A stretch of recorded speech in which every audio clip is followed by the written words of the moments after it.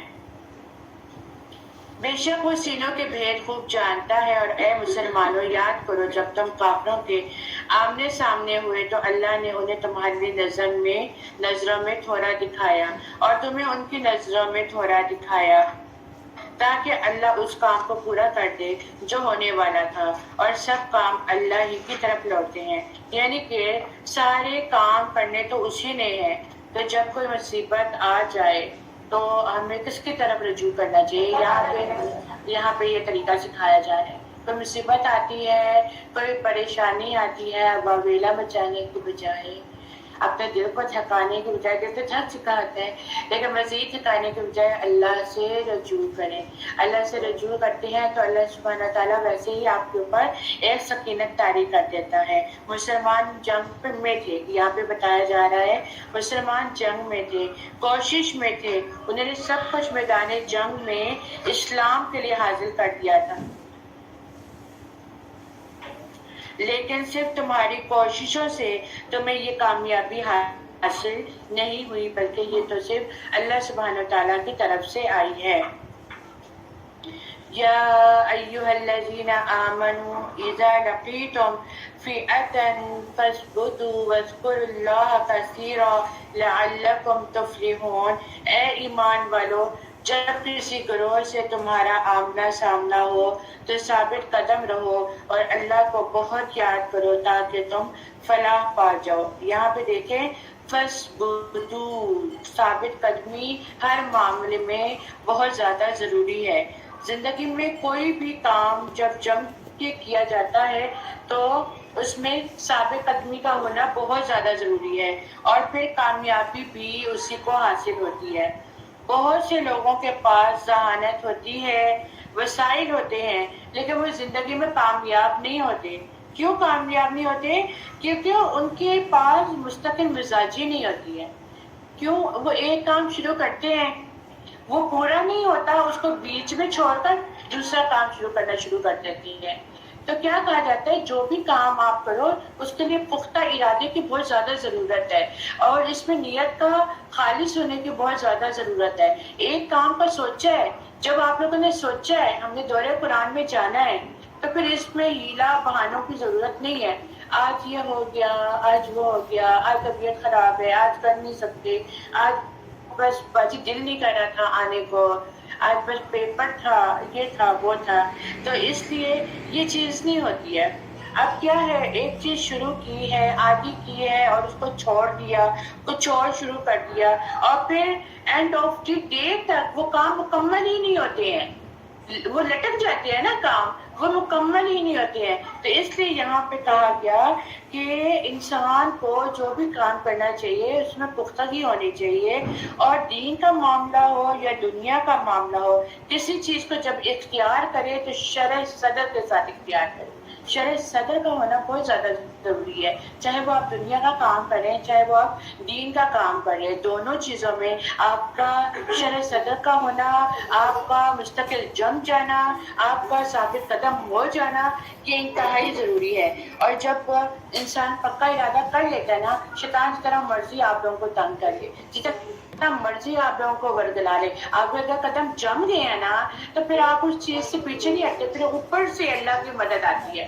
یہ ایمان ہے، ایمان پختہ ہو جائے نا اس چیز پر تو آپ یقین کریں کہ اللہ سبحانہ تعالیٰ بھی بندے کو اس کے گمان کے مطابق دیتا ہے۔ اس لیے کوئی بھی کام کرے، دین کا کرے، کوئی بھی کرے، یہ نہیں کہنا چاہیے اللہ ہی نہیں چاہ رہا تھا اس لیے ہم نہیں آئے۔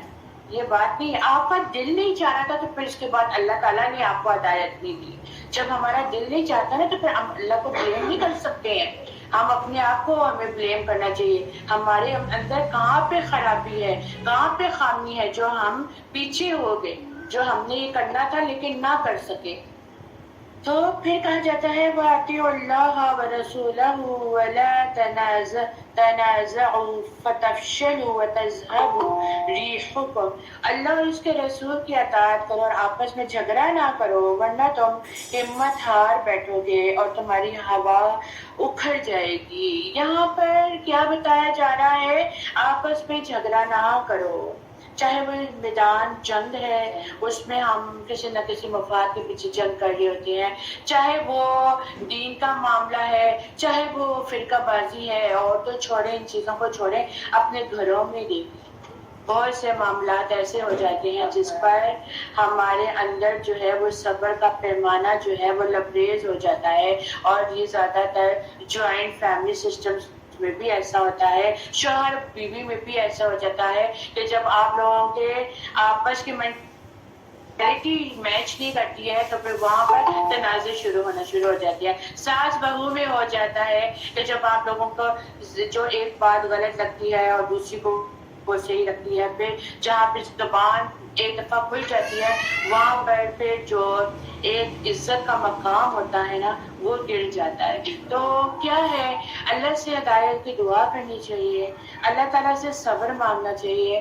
اور ہم اگر اپنے آپ کو جھگڑوں میں ڈالیں گے نا تو اکھڑ جائیں گے. اکھڑنے کا مطلب یہ ہم حد سے زیادہ تجاوز کر دیں گے. پھر یہ جو ہماری زبان ہے نا جس کے اندر ہڈی نہیں ہے, یہ پھر قابو میں نہیں رہتی ہے.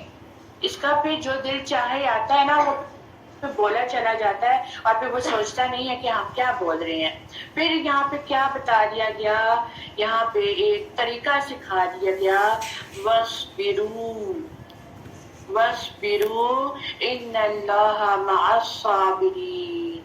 اور صبر کرو, بے شک اللہ صبر کرنے والوں کے ساتھ ہے. پھر وہی بات آ جاتی ہے, کتنی دفعہ اللہ تعالیٰ سورۃ البقرہ سے بتاتے ہوئے آ رہے ہیں, وَاسْتَعِينُوا بِالصَّبْرِ وَالصَّلَاةِ وَاسْتَعِينُوا بِالصَّبْرِ والصَّلَاةِ. ہر معاملے میں صبر, ہر معاملے میں صبر.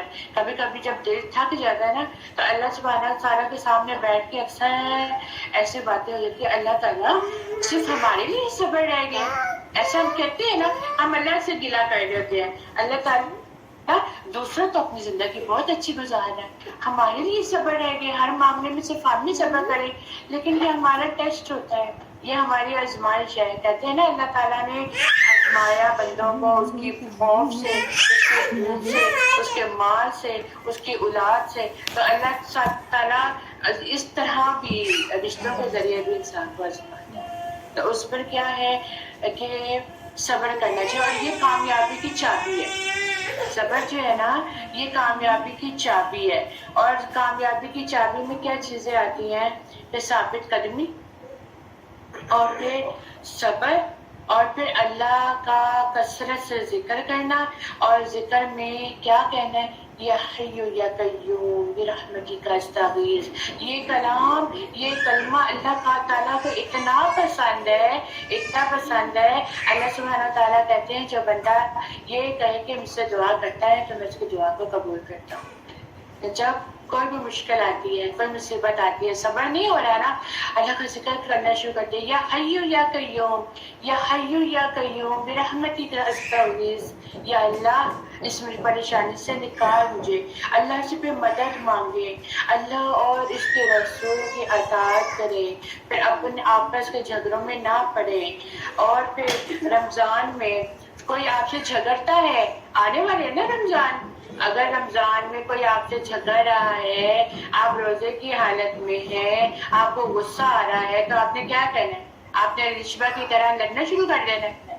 نہیں, صبر کرنا ہے. آپ نے اس کو یہ کہنا ہے کہ میں روزے سے ہوں اور میں اپنا روزہ کو خراب نہیں کرنا چاہتا, اس لیے مجھ سے جھگڑا مت کرو. ٹھیک ہے, کیونکہ ہم لوگ جو ہوتے ہیں نا, ہم کہتے ہیں نا شیطان تو بند ہو جاتا ہے, رمضان میں شیطان تو بند ہو جاتا ہے، تو ہماری حرکتیں کیوں ایسی ہوتی ہیں؟ سارا سال تو شیطان ہمارے نفس پہ اتنا حملہ کر چکا ہوتا ہے، یعنی شیطان کو بند بھی کرو، وہ انسان کا جو نفس ہے نا وہ ان چیزوں میں اتنا گر چکا ہوتا ہے کہ وہ چیزیں بار بار نکل آتی ہیں. ٹھیک ہے، تو آپ نے اپنی تربیت کرنی ہے. کسی نے ماؤں نے یا ہماری مائیں تو گزر چکی تو انہوں نے گھول کر ہمیں پانی میں آ کے تربیت نہیں کرنی. ہم نے اس رمضان میں اس قرآن کے ذریعے جو ہم پڑھ رہے ہیں، جو ہم پڑھ چکے ہیں، اس کو اپنے مائنڈ میں لاتے ہوئے اپنے کی پوائنٹس اس دفعہ رمضان میں بنائیں. ہر پارے میں سے اپنے کی پوائنٹس کو نکالیں اور اس میں امپلیمنٹ کرنا شروع کر دیں. آپ لوگوں کو جو آن لائن آپ لوگوں کو جو ہر پارے کی کیز دی جا رہی ہیں ان میں سے اپنے لیے کوئی نہ کوئی ایک چیز نکالیں اور اپنے اوپر اس کو امپلیمنٹ کرنا شروع کر دیں، اپنے اوپر اس کو اپلائی کرنا شروع کر دیں. کیونکہ جب آپ اپلائی کریں گے مشکل ہوگی تو ناممکن تو نہیں ہے نا. Every thing is possible, nothing is impossible. ٹھیک ہے نا. پھر کیا ہے، ایک حدیث سنانا چاہوں گی. نبی کریم صلی اللہ علیہ وآلہ وسلم حضرت معاذ اور ابو موسیٰ کو یمن بھیجتے ہیں اور فرماتے ہیں کہ لوگوں کے لیے آسانی پیدا کرنا. اب ان کو کیا تربیت دے کے بھیج رہے ہیں کہ لوگوں کے لیے آسانی پیدا کرنا، انہیں سختیوں میں مبتلا نہ کرنا، ان کو خوش رکھنا، نفرتیں نہ پھیلانا، اختلافات نہ ڈالنا اور جھگڑا نہ کرنا. یہ ایک لیڈر کا کام ہوتا ہے. یہاں پہ ایک لیڈر کی آپ کو ایک دائی کی زندگی گزارنے کا طریقہ، تربیت کا طریقہ بتا دیا گیا کہ ایک جو لیڈر ہوتا ہے وہ اس طرح کی بات ہی کرتا ہے. اچھا اس نے تمہیں ایک تھپڑ مارا ہے تو مجھ کو جوتیاں اٹھا کے مارنے لگ جاؤ. وہ لیڈر کا یہ کام نہیں ہوتا. لیڈر بڑا کام ہوتا ہے، وہ اپنے آپ پر بھی جبر کرتا ہے، اپنے آپ پہ جبر کرتا ہے، وہ دوسروں کو بھی ہی تربیت دیتا ہے. اور پھر کیا ہے کہ ساتھیوں کے ساتھ پیار اور محبت کے ساتھ چلتے ہوئے ہر معاملے میں ان کے لیے کیا ہے آسانیاں پیدا کرتے چلے جانا. وَلَا تَكُونُوا كَالَّذِينَ خَرَجُوا مِنْ دِيَارِهِمْ بَطَرًا وَرِئَاءَ النَّاسِ وَيَصُدُّونَ عَنْ سَبِيلِ اللَّهِ وَاللَّهُ بِمَا يَعْمَلُونَ مُحِيطٌ. اور تم ان لوگوں کی طرح نہ ہو جاؤ جو اپنے گھر سے اتراتے ہوئے اور لوگوں کو اپنی شان دکھاتے ہوئے نکلے اور وہ لوگوں کو اللہ کی راہ سے روکتے تھے اور وہ جو کچھ کرتے تھے اس کا احاطہ کیے ہوئے ہیں. یعنی کہ گھر سے نکلو کسی کام سے، جنگ کی صورت میں تھے نا، جنگ کے لیے نکل رہے تھے نا، تو کیا کام کی بات نہ بتائیے. آپ لوگ پلیز اپنے مائک کا خیال رکھا کریں. کلاس کے دوران آپ لوگوں کے مائک کھلنے سے کلاس ڈسٹرب ہو جاتی ہے. قرآن کی محفل میں بیٹھے ہیں، اس چیزوں کا خیال رکھا کریں. اعوذ باللہ من الشیطان الرجیم. گھروں سے نکل رہے ہیں تو اکڑ کے نہیں نکلنا. آپ لوگوں نے اپنے آپ کو کچھ سمجھنا نہیں ہے، آپ نشان نہیں دکھانی. اور پھر دراصل یہ وہ لوگ ہیں جو اللہ کی راہ سے روکتے تھے، اللہ کے راستے سے روکتے تھے، اور وہ جو کچھ کر رہے تھے اللہ تعالیٰ ان کا احاطہ کیے ہوئے ہیں. یاد کرو جب شیطان نے ان کے اعمال ان کے لیے سجا کر پیش کر دیے، وہ کہنے لگا آج لوگوں میں سے کوئی تم پر غالب نہیں آ سکتا اور بے شک میں تمہارا ساتھی ہوں. پھر جب دونوں فوجوں کا آمنا سامنا ہوا تو وہ الٹے پاؤں پھیر گیا اور کہنے لگا بے شک میں تم سے بڑی ہوں. دیکھیں شیطان بھی جو ہے وہ بیچ سے بھاگ نکلا. کیوں؟ اس کے وہ معاملہ ہی نہیں ہینڈل ہوا گیا تو وہ بیچ میں سے میدان چھوڑ کر بھاگ گیا. بے شک وہ فرشتے دیکھ رہا ہوں جو تم نہیں دیکھ رہے، کیونکہ اللہ کی مدد جب ساتھ ہو تو اللہ تعالیٰ تو پھر فرشتوں کو بھی ساتھ میں لگا دیتے ہیں نا. اور بے شک میں اللہ سے ڈرتا ہوں، واللہ شدید العقاب، اور اللہ سخت سزا دینے والا ہے. عقاب عقوبیت سے ہے، عقوبت سے ہے. عقوبت وہ سزا ہوتی ہے جو کسی فرض کو چھوڑنے اور حرام کام کے ارتکاب پر ہوتی ہے. یاد رکھیے اطاعت کے بغیر اللہ کا خوف کچھ بھی فائدہ نہیں دیتا. اگر کوئی اللہ کی بات نہیں مانتا، اطاعت نہیں کرتا اور کہتا ہے کہ میں اللہ سے ڈرتا ہوں تو وہ اپنے آپ سے ہی جھوٹ بول رہا ہے. تو جو اللہ سے اطاعت کرتا ہے، اللہ سے محبت کرتا ہے، تو اس کے دل میں خشیت ہوتی ہے، اس کے دل میں جی فرض کو چھوڑنا حرام کا، تو وہ اللہ کی اطاعت جو کرتا ہے وہ اللہ کی خشیت کو پاتا ہے، تقویٰ اختیار کرتا ہے، تو وہ اس طرح کی باتیں نہیں کیا کرتا۔ جو منافق اور وہ لوگ جن کے دلوں میں روگ تھا، یہ کہتے تھے کہ مسلمانوں کو ان کے دین نے دھوکے میں ڈال دیا ہے، اور جو کوئی اللہ پر بھروسہ کرے تو بے شک اللہ زبردست خوب حکمت والا ہے۔ اور کاش آپ دیکھیں جب کہ فرشتے کافروں کو فوت کرتے ہیں، وہ ان کے چہروں اور ان کی پیٹھوں پر مارتے ہیں اور کہتے ہیں تم جلا دینے والا عذاب چکھو۔ یعنی کیا ہے اس میں کہ بعض مفسرین نے اس کے بارے میں کہا کہ جنگ بدر میں قتل ہونے والے مشرکین کی بابت یہ بات کی جا رہی ہے کہ حضرت ابن عباس سے مروی ہے کہ جب مشرکین مسلمانوں کی طرف آتے تو مسلمان ان کے چہروں پہ تلواریں مارتے اور جس سے بچنے کے لیے وہ پیٹ پھیر کر بھاگتے، تو فرشتے ان کی دبروں پہ تلواریں مارتے، ان کی پیٹھوں پہ تلواریں مارتے۔ لیکن یہ عام آیت ہے جو ہر کافر اور مشرک کے لیے ہے، اور مطلب یہ ہے کہ موت کے وقت فرشتے ان کے چہروں اور ان کی پشتوں پر بھی مارتے تھے اور کہتے تھے نکال لو اپنی جان اور اب عذاب کا بھی تو مزہ چکھو۔ یہ اسی کا بدلہ ہے جو تمہارے ہاتھوں نے آگے بھیجا، ہاتھوں کی کمائی کے اعمال کی وجہ سے ہوا نا یہ۔ اور یہ جان لو کہ بے شک اللہ اپنے بندوں پر ظلم کرنے والا نہیں ہے۔ ان کی عادت آل فرعون اور ان لوگوں کی عادت جیسی ہے جو ان سے پہلے تھے، انہوں نے اللہ کی آیات کا انکار کیا تو اللہ نے ان کے گناہوں کی وجہ سے انہیں پکڑ لیا۔ بے شک اللہ بہت طاقتور سخت سزا والا ہے۔ یہ اس لیے کہ بے شک اللہ کوئی نعمت جو اس نے کسی قوم کو بخشی ہو نہیں بدلتا یہاں تک کہ وہ خود اپنے نفسوں کی حالت کو نہ بدلیں۔ یعنی کہ جب تک انسان اپنے آپ کو بدلنا نہ چاہے اللہ سبحانہ و تعالیٰ بھی اس کو نہیں بدلتا۔ اور بے شک اللہ خوب سننے والا اور خوب جاننے والا ہے۔ ان کی عادت آل فرعون اور لوگوں کی عادت جیسی ہے جو ان سے پہلے تھے، انہوں نے اپنے رب کی آیات کو جھٹلایا تو ہم نے انہیں ان کے گناہوں کی وجہ سے ہلاک کر دیا، اور ہم نے آل فرعون کو غرق کر دیا اور وہ سب ظالم تھے۔ کفار قریش کو یہاں پہ بتایا جا رہا ہے کہ آج تمہارے سے بھی پہلے مخالفین کا یہی انجام ہوا تھا، جو آج تمہارے ساتھ بھی ہو رہا ہے وہی حال تمہارے ساتھ بھی ہو رہا ہے، اور ان کی قوموں کو تباہ کر دیا گیا، اور نبی پاک صلی اللہ علیہ وآلہ وسلم کی قوم میں سے جو ایمان لے کر آئے تھے ان کو بچا لیا گیا، اور جنہوں نے نہیں مانا ان میں سے کچھ جنگ بدر میں مارے گئے، اور کچھ آگے آپ پڑھیں گے کہ سورہ توبہ میں پتہ چلے گا کہ ان کا انجام کیا ہوا تھا۔ بے شک زمین پر چلنے پھرنے والوں میں سے اللہ کے نزدیک بدترین وہ لوگ ہیں جنہوں نے کفر کیا پھر وہ ایمان نہیں لاتے، وہ جن سے آپ نے معاہدہ کیا پھر وہ ہر بار اپنا عہد کو توڑ ڈالتے ہیں، اور وہ اللہ سے ذرا بھی نہیں ڈرتے۔ پھر اگر آپ ان کو لڑائی میں پائیں تو ان کے ساتھ ان لوگوں کو بھی بھگا دیں جو ان کے پیچھے ہوں، شاید کہ وہ نصیحت پکڑیں۔ اور اگر آپ کو کسی قوم کی طرف سے خیانت کا خوف ہو تو برابری کی سطح پر ان کا عہد ان کے منہ پر دے ماریں، بے شک اللہ خیانت کرنے والوں کو پسند نہیں کرتا۔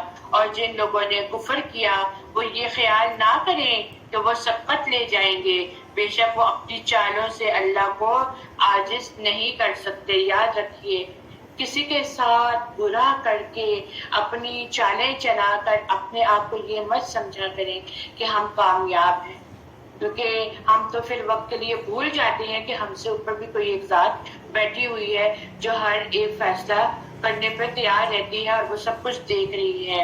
اور ان کافروں کے مقابلے کے لیے تم مقدور بھر قوت اور بندھے ہوئے گھوڑے تیار رکھو جن سے تم اللہ کے دشمنوں اور اپنے دشمنوں کو ان کے علاوہ دوسروں کو ڈرائے رکھو جنہیں تم نہیں جانتے مگر اللہ انہیں جانتا ہے، اور تم اللہ کی راہ میں جو کچھ خرچ کرو گے تمہیں اس کا پورا پورا ثواب دے دیا جائے گا اور تم پر ظلم نہیں کیا جائے گا۔ اے نبی، اگر وہ صلح کی طرف مائل ہو تو آپ بھی اس کی طرف مائل ہو جائیں اور اللہ پر بھروسہ رکھیں، بے شک وہی خوب سننے والا اور جاننے والا ہے۔ اور اگر وہ آپ کو دھوکہ دینا چاہیں تو بے شک آپ کے لیے اللہ ہی کافی ہے، پھر غم نہیں کرنا، پھر اللہ ہی کافی ہے۔ کوئی کسی کے ساتھ برا کر دے تو آپ کو دھوکہ دینا چاہ رہا ہے، آپ کے ساتھ چال بازی کر رہا ہے، تو آپ کے لیے یہ ذہن میں رکھے، جہاں نبی پاک صلی اللہ علیہ وسلم کو تسلی دی جا رہی ہے وہاں یہ حکم ہمارے لیے بھی عام ہے کہ پھر اللہ پر ہی بھروسہ رکھیں، وہی تو ہے جس نے اپنی مدد سے اور مومنوں سے آپ کی تائید کی، اس نے اس مومنوں کے دلوں میں الفت ڈال دی۔ اگر آپ دنیا بھر کے سب خزانے خرچ کر دیتے تو بھی ان کے دلوں میں الفت پیدا نہ کر سکتے، لیکن اللہ ہی نے ان میں الفت ڈالی، بے شک وہ زبردست اور خوب حکمت والا ہے۔ یہاں پہ کیا بات سمجھائی جا رہی ہے کہ لوگوں کو مال سے خریدا نہیں جا سکتا۔ مال کے ذریعے تو وقتی فائدہ تو ہو سکتا ہے، وقتی فائدہ تو آپ دوسروں کو دے سکتے ہیں، محبت نہیں دے سکتے۔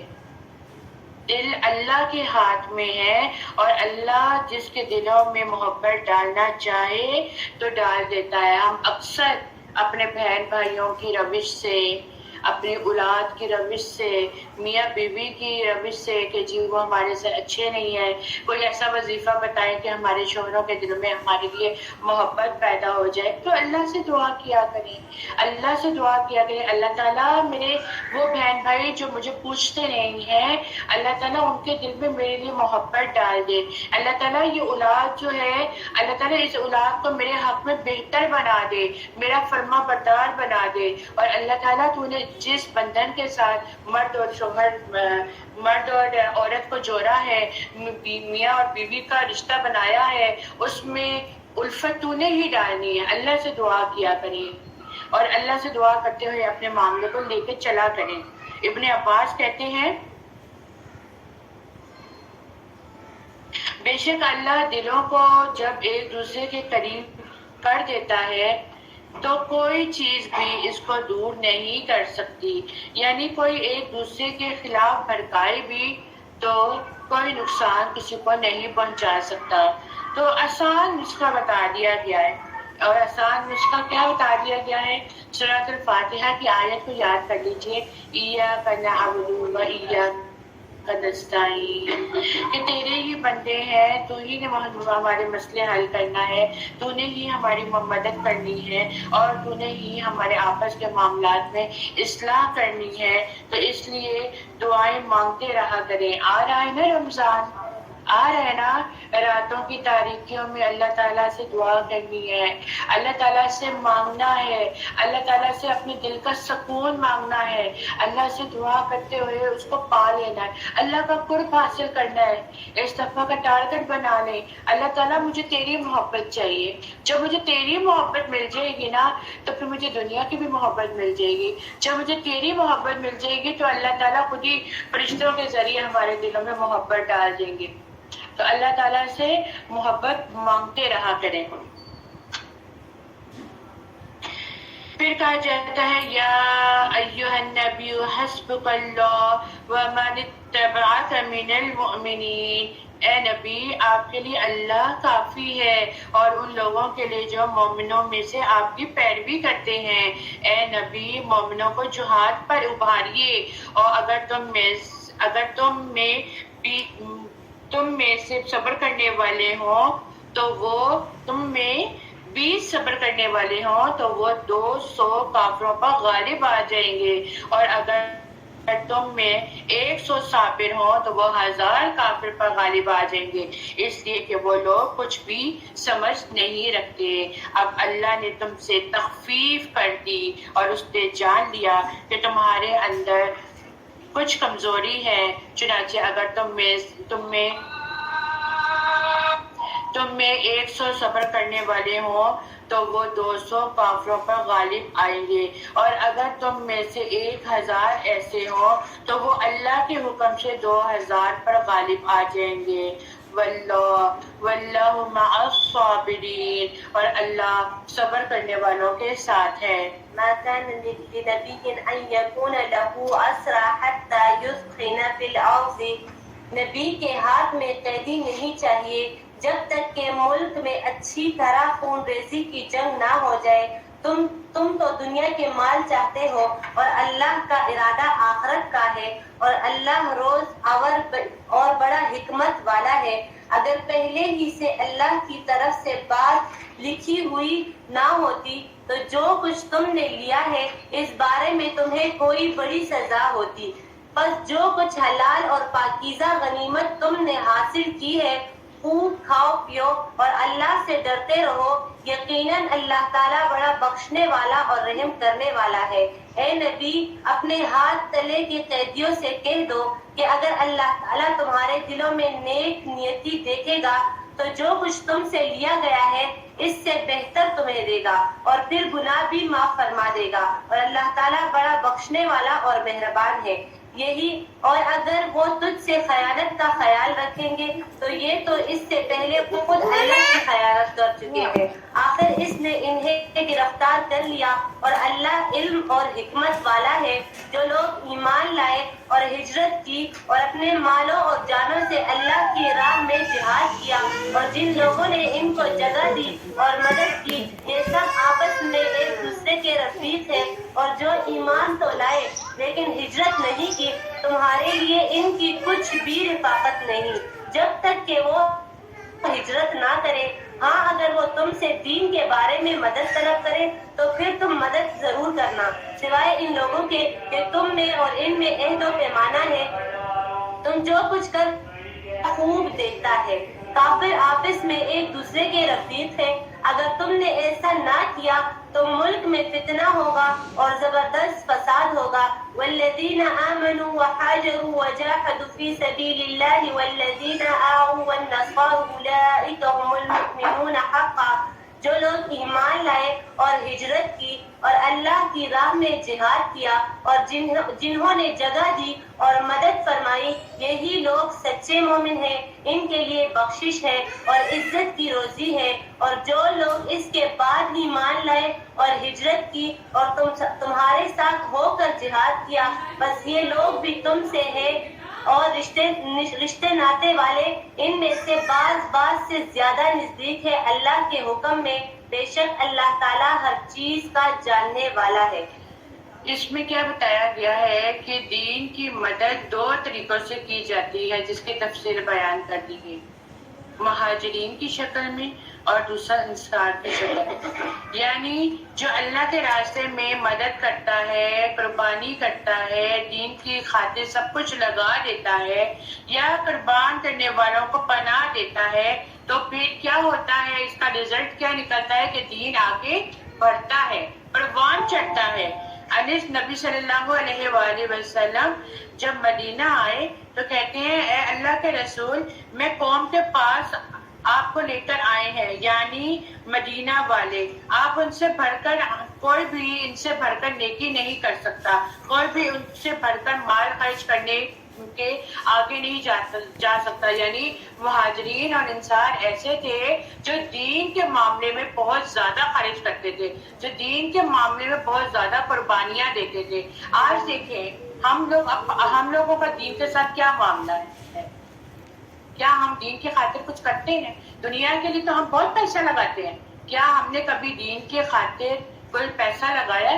کیا ہم نے دین کی خاطر یا ہم نے اپنی مسجدوں کو آباد کرنے کے لیے کچھ کیا؟ ہم نے ایسا کچھ بھی نہیں کیا، کیونکہ ہم اس کو ترجیح نہیں دیتے ہیں، کیونکہ ہم کہتے ہیں کہ یہ ہمارا کام نہیں ہے، جو اس پہ بس رہے ہیں، جو کر رہے ہیں، یہ ان کا کام ہے۔ لیکن جو دیندار ہوتا ہے، جو مہاجر ہوتا ہے، وہ یہ نہیں دیکھتا کہ اس کا کام ہے، وہ دین کے لیے، اس کی مدد کرنے کے لیے ہمیشہ تیار رہتا ہے اور ہمیشہ آگے بڑھتا ہے، اور ایسے ہی لوگوں کے سے دین جو ہے وہ پروان چڑھتا ہے اور بلندی ملتی ہے۔ آگے ہے سورۃ التوبہ، سورۃ البراۃ۔ اس سورت کے دو نام ہیں، ایک سورت برات اور دوسرا سورت توبہ. اس کے بعد مفسرین کہتے ہیں اس کے 19 نام اور بھی ہیں.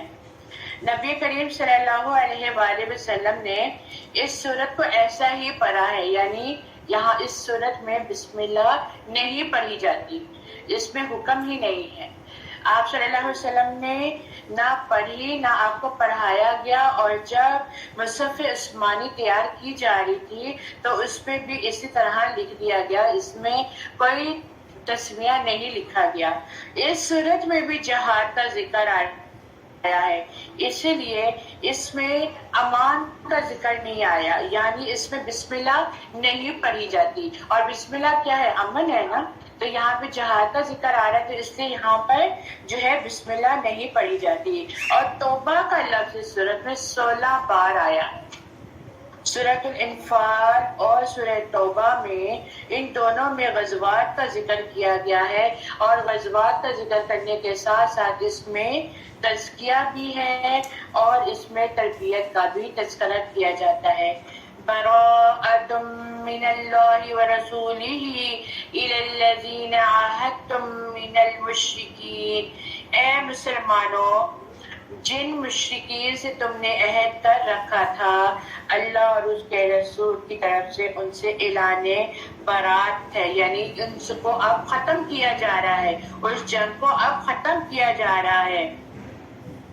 اور پھر چنانچہ اے مشرکو، تم زمین میں 4 ماہ چل پھر لو اور جان لو کہ تم اللہ کو عاجز نہیں کر سکتے، اور یہ کہ اللہ کافروں کو رسوا کرنے والا ہے. یہاں پہ اب مہلت دی جا رہی ہے کہ 4 ماہ چل پھر کے دیکھ لو، اس کے بعد اللہ کافروں کو رسوا کر دے گا. اور حج اکبر کے دن اور اس کے رسول کی جانب سے لوگوں کے لیے اعلان ہے کہ بلا شبہ اللہ اور اس کا رسول مشرکوں سے بری ذمہ ہے. لہٰذا اے مشرکو، اگر تم توبہ کر لو تو یہ تمہارے لیے بہتر ہے، اور اگر تم نے حق سے منہ موڑ رکھا تو جان لو کہ تم اللہ کو عاجز نہیں کر سکتے. اے نبی، آپ ان کافروں کو دردناک عذاب کی خبر سنا دے. لیکن جن مشرکوں سے تم نے عہد کیا ہے، پھر انہوں نے تمہارے حق میں کوئی کمی نہیں کی اور نہ تمہارے مقابلے میں کسی کی مدد کی، تو ان سے مقررہ مدت تک ان کا عہد پورا کرو. بے شک اللہ متقیوں کو پسند کرتا ہے. پھر جب حرمت والے مہینے گزر جائیں. حرمت والے مہینے کتنے ہیں؟ 4. اور کون سے ہیں؟ رجب، ذوالقعدہ، ذوالحجہ اور محرم.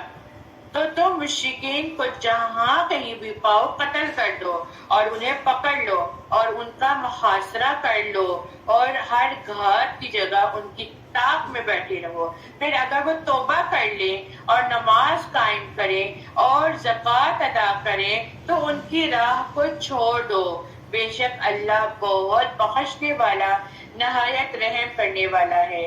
توبہ اسی وقت سچی ثابت ہوتی ہے جب انسان کا عمل بدلتا ہے. اور زبانی توبہ کرتے جائیں اور عمل نہ کریں تو وہ توبہ کوئی کام نہیں دیتی. اور زبانی توبہ کے ساتھ عمل کا ہونا نہایت ضروری ہے. اور پھر یہاں پہ بتا دیا گیا کہ جہاں پہ نماز قائم کرنی ہے وہاں پہ زکوٰۃ کو ادا کرنا بھی بہت ضروری ہے. رمضان کے مہینے آ رہے ہیں، اپنے دلوں کو فراغ کریں. ہم جہاں دنیا کے لیے اتنے مالوں کو خرچ کرتے ہیں، لیکن جب زکوٰۃ دینے کا ٹائم آتا ہے تو ہم کہتے ہیں ہمارے پہ تو زکوٰۃ فرض نہیں ہے، ہم پہ تو زکوٰۃ فرض نہیں کی گئی. تو یہاں پہ یہی بتا دیا گیا کہ زکوٰۃ کو فرض قرار دے دیا گیا اور زکوٰۃ کو ادا کرو. اور جو زکوٰۃ کو ادا نہیں کرتا اس کے بارے میں وعید ہے کہ قیامت کے دن ان کے گلے میں سانپ کا توق پہنایا جائے گا. آپ خود امیجن کریں، فلموں میں ہم نے دیکھا ہے وہ گلوں میں جو سانپ ایسے ہی لٹکائے ہوتے ہیں، اور وہ قیامت کے دن جو زکوٰۃ ادا نہیں کرتے ان کی گردنوں میں توق ہوں گے. تو اس لیے جو زکوٰۃ آپ نے دینی ہے وہ اللہ سبحانہ و تعالیٰ کی راہ میں دینی ہے، اور وہ اس پہ فقراء کا حق ہے. فقراء کو کا حق ہے، وہ لوگ تو سفید پوش ہیں جو آپ لوگوں کے آگے ہاتھ نہیں پھیلا سکتے، لیکن آپ کو پتہ ہے تو ان کی مدد کرنا آپ کا فرض ہے۔ اور جب انسان دل کی محبت سے اور اللہ کی خاطر زکوٰۃ کو ادا کرتا ہے، اللہ کی راہ میں نکالتا ہے، تو اس کے دل میں ویسے سکینت آ جاتی ہے، سکون آ جاتا ہے کہ اس نے اللہ کی راہ میں کوئی چیز دی ہے۔ اور اے نبی، اگر مشرکوں میں سے کوئی آپ سے پناہ مانگے تو اس کو پناہ دیں یہاں تک کہ وہ اللہ کا کلام سن لے، پھر اسے اس کی امن کی جگہ پہنچا دیں، اس لیے کہ بے شک وہ ایسے لوگ ہیں جو علم نہیں رکھتے۔ كيف يكون للمشركين عهد عند الله وعند رسوله إلا الذين عاهدتم عند المسجد الحرام؟ مشرکوں کا عہد اللہ اور اس کے رسول کے نزدیک کیسے رہ سکتا ہے سوائے ان کے جن سے تم نے عہد و پیمانہ مسجد حرم کے پاس کیا ہے۔ جب تک وہ لوگ تم سے معاہدہ نبھائے تم بھی ان سے وفاداری کرو۔ اللہ تعالیٰ احتیاط رکھنے والوں سے محبت رکھتا ہے۔ ان کے وعدے کا کیا اعتبار، ان کا اگر تم پر غلبہ ہو جائے تو نہ کہ قرابت داری کا خیال کریں گے اور نہ عہد و پیمانے کا۔ اپنی زبانوں سے تو تمہیں راضی کرتے ہیں لیکن ان کے دل نہیں مانتے۔ ان میں سے اکثر تو فاسق ہیں۔ انہوں نے اللہ کی آیتوں کو بہت کم قیمت پر بیچ دیا اور اس کی راہ سے روکا۔ بہت برا ہے جو یہ کر رہے ہیں۔ یہ تو کسی مسلمان کے حق میں کسی رشتہ داری کا یا عہد کا مطلق لحاظ نہیں رکھتے۔ یہ ہے ہی حد سے گزرنے والے۔ اب بھی اگر یہ توبہ کر لے اور نماز کی پابند ہو جائے اور زکوٰۃ دیتے رہے تو تمہارے دینی بھائی ہے۔ ہم تو جاننے والوں کے لیے اپنی آیتیں کھول کھول کر بیان فرما رہے ہیں۔ اگر یہ لوگ عہد و پیمانے کے بعد بھی اپنی قسموں کو توڑ دے تو تمہارے دین میں تانا زنی کرے تو تم بھی ان سرداران کفر سے کافر سے بڑھ جاؤ۔ ان کی قسمیں کوئی چیز نہیں ممکن کہ اس طرح وہ بھی بات آ جائے۔ تم ان لوگوں کی سرکوبی کے لیے کیوں تیار نہیں ہوتے جنہوں نے اپنی قسموں کو توڑ دیا اور پیغمبر کو جلاوطن کرنے کی فکر میں ہے اور خود ہی اول بار انہوں نے تم سے چھیڑ کی؟ کیا تم ان سے ڈرتے ہو؟ اللہ ہی زیادہ مستحق ہے کہ تم اس سے ڈر رکھو بشرطے کہ تم ایماندار ہو۔ اللہ سے ڈرنے کا یہاں پہ کیا مطلب ہے؟ نبی کریم صلی اللہ علیہ وآلہ وسلم نے فرمایا تم اللہ سے اس طرح ڈرو گویا وہ تم کو دیکھ رہا ہے۔ تم اللہ سے اس طرح ڈرو گویا تم اللہ کو دیکھ رہے ہو، اور اگر یہ مرتبہ تم حاصل نہیں کر سکتے تو کم از کم اتنا ذہن میں رکھ لو کہ وہ تمہیں دیکھ رہا ہے۔ ہر کام جہاں ہم ماں باپ سے ڈر کے کام نہیں کرتے ہیں یا ہم نے کوئی کام کرنا ہوتا ہے تو ماں باپ سے چھپ کے کر دیتے ہیں کہ کہیں ہماری پکڑ نہ ہو جائے۔ ہم یہ کیوں بھول جاتے ہیں کہ ہم کوئی غلط کام کریں گے تو ہمارے اوپر بھی کوئی بیٹھا ہوا ہے جو دیکھ رہا ہے۔ ہم اللہ کو تو بھول جاتے ہیں، ہم اللہ کو یاد ہی نہیں کرتے ہیں۔ تو ہر جگہ اللہ سبحانہ و تعالیٰ ہمیں دیکھ رہے ہیں، اور اللہ کی خشیت کو تھامنا ہی ایمان کی کنجی ہے، اور اللہ کا خوف ہی نجات کا ذریعہ ہے۔ نبی کریم صلی اللہ علیہ وآلہ وسلم کا فرمان ہے کہ نجات دینے والی چیزوں میں کیا ہے کہ چھپے اور ظاہر اللہ کی خشیت کو اختیار کر لو۔ اللہ کا ڈر ہوگا، تقویٰ ہوگا تو ہر برے اعمال سے بچ جائیں گے۔ اللہ کا ڈر ہوگا، اللہ کی خشیت ہوگی تو نیک کاموں میں سبقت لے جانے کی کوشش کریں گے۔ تو ہر چیز میں یہ دھیان رکھنا چاہیے کہ اللہ کا ڈر ہونا بہت زیادہ ضروری ہے، اور مومن کا کردار ہی یہی ہے۔ تو ایمان بالغیب پر ایمان رکھتے ہوئے ہر چیز میں وہ کام کرتا ہے جس میں اللہ کی خشیت تاریک ہو جائے۔ وقاتلوهم يعذبهم الله بأيديكم ويخرجهم وينصركم عليهم ويشفي صدور قوم مؤمنين۔ ان سے تم جنگ کرو، اللہ تعالیٰ انہیں تمہارے ہاتھوں عذاب دے گا، انہیں ذلیل اور رسوا کرے گا، تمہیں ان پر مدد دے گا اور مسلمانوں کے کلیجے ٹھنڈے کرے گا اور ان کے دل کا غم اور غصہ دور کرے گا، اور وہ جس کی طرف چاہتا ہے رحمت سے توجہ فرماتا ہے۔ اللہ جانتا ہے، حکمت والا ہے۔ کیا تم یہ سمجھ بیٹھے ہو کہ تم چھوڑ دیے جاؤ گے، حالانکہ اب تک اللہ نے تم میں سے انہیں ممتاز نہیں کیا جو مجاہد ہیں اور جنہوں نے اللہ کے اور اس کے رسول کے اور مومنوں کے سوا کسی کو دلی دوست نہیں بنایا۔ اللہ خوب خبردار ہے جو تم کر رہے ہو۔ ناممکن ہے کہ مشرک اللہ تعالیٰ کی مسجدوں کو آباد کرے، حالانکہ وہ خود اپنے کفر پر خود گواہ ہے۔ ان کے اعمال ضائع ہو جائیں گے اور وہ دائمی طور پر جہنمی ہے۔ مسجد کو صرف وہی آباد کر سکتا ہے جو نماز کو قائم رکھتا ہے۔ صرف مسجد میں چندہ دے دینا کافی نہیں ہوتا، یا مسجد میں جا کے خوشبو لگا دینا کافی نہیں ہوتا، یا مسجدوں میں جا کے بناؤ سنگھار کر دینا، ڈیکوریٹ کر دینا، پینٹنگز کر دینا، یہ سب کچھ مسجد کو آباد کرنا نہیں ہوتا۔ مسجدیں کیسے آباد ہوتی ہیں؟ جہاں پہ نماز پڑھی جاتی ہے، جہاں پہ اللہ کا ذکر کیا جاتا ہے، جہاں پہ درس و تدریس ہوتی ہے۔ اس وقت بھی آپ مسجد میں ہی بیٹھے ہیں۔ بلا شبہ اس میں کوئی شک نہیں ہے کہ مسجد میں کی صفائی کرنا بہت اولین ہے۔ مسجد میں صفائی کر کے اب یہ نہیں مسجد میں صفائی کر دی تو جھاڑو بھی باہر پڑا ہے اور ڈسٹ بن بھی باہر پڑی ہے، اس کی کوئی ترتیب ہی نہیں ہے۔ ٹھیک ہے، ان چیزوں کا بھی خیال رکھنا ہے۔ اور مسجدوں میں جہاں پر آپ وہاں کی صفائی کر رہے ہیں تو وہاں پہ اجر بھی کما رہے ہیں، اور اجر کمانے کے ساتھ ساتھ اس مسجد میں لوگوں کو درس و تدریس کے لیے بلانا، اس کی دعوت دینا، خود بھی آنا، اس کو آباد رکھنا ہر مومن کا کردار ہوتا ہے۔ اب دیکھیں مسجدیں آباد ہونے والی ہیں، ابھی تک ہمارے پاس ٹائم نہیں تھا۔ ہمارے مردوں کے کاروبار اتنے عروج پر ہوتے ہیں کہ وہ اپنے کاروبار کو تھوڑی دیر کے لیے چھوڑ کے باجماعت نماز پڑھنے کو اہمیت نہیں دیتے ہیں۔ ان کے پاس اتنا ٹائم نہیں ہوتا، وہ کہتے ہیں کہیں گاہک نہ چلا جائے اگر ہم نماز کے لیے چلے گئے تو رزق کون دینے والا ہے؟ رزق دینے والا بھی اللہ تعالیٰ ہی ہے۔ تو ایسے مسجدوں میں جا کر صرف اپنے ہی حصول کے لیے جا کے نماز پڑھ لینا اور اپنا مفاد کے لیے جانا، یہ مقصد نہیں ہونا چاہیے۔ مقصد یہ ہونا چاہیے اس وقت جو آپ لوگ کا یہ مجلس بنی ہوئی ہے نا، اس کو بھی مسجد کا نام دیں۔ آپ لوگ اس وقت بھی مسجد میں بیٹھے ہوئے ہیں۔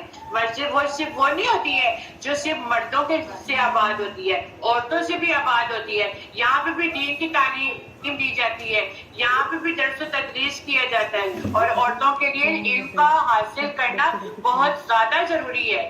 جہاں پہ دنیاوی علم کے پیچھے عورتیں بھاگتی ہیں، وہاں پہ دین کو حاصل کرنا، آگے آنے والی نسلوں کی تربیت کرنا ہے۔ ہم لوگ کیا کہتے ہیں، ہمارے مرد حضراتوں کا کیا مائنڈ ہے کہ عورتوں کا کیا کام ہے؟ صرف نماز پڑھ لی، قرآن پڑھ لیا، بس یہی کافی ہے۔ ان کو بس چاہیے شوہر کی خدمت کرے اور بچے پیدا کرے اور بچوں کو سنبھالے۔ ٹھیک ہے، یہ بھی ہمارے پرائز میں شامل ہے، اس سے ہم اس کو اگنور نہیں کر سکتے۔ لیکن اگر آپ کو دین کا علم نہیں ہوگا، اگر آپ کو اسلام کے بارے میں ان کی احکامات کا نہیں پتہ ہوگا، کیا بتائیں گے آپ اپنی نسلوں کو؟ کیا بتائیں گے آپ اپنے بچوں کو؟ تو اس لیے دین کا علم حاصل کرنا اور مسجدوں کو آباد کرنا بہت زیادہ ضروری ہے۔ انما یأمر مساجد اللہ من آمن باللہ والیوم الآخر۔ اللہ کی مسجدوں کی رونق اور آبادی تو ان کے حصے میں ہے جو اللہ پر اور قیامت کے دن پر ایمان رکھتے ہوں، نمازوں کے پابند ہوں، زکوٰۃ دیتے ہوں، اللہ کے سوا کسی سے نہ ڈرتے ہوں، یہی لوگ یقیناً راہ یافتہ ہیں۔ یا کیا تم نے حاجیوں کو پانی پلا دینا اور مسجد حرم کی خدمت کرنا اس کے برابر کر دیا ہے جو اللہ پر اور آخرت کے دن پر ایمان لائے اور اللہ کی راہ میں جہاد کیا؟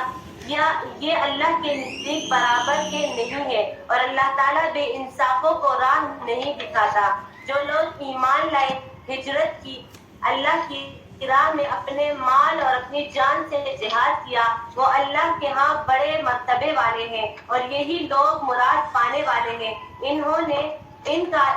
ان سے ان کا رب خوش ہو گیا، اپنی رحمت کی اور رضامندی کی اور جنتوں کی خوشخبری ہے ان کے لیے، وہاں دائمی نعمت ہے، وہاں یہ ہمیشہ رہنے والے ہیں۔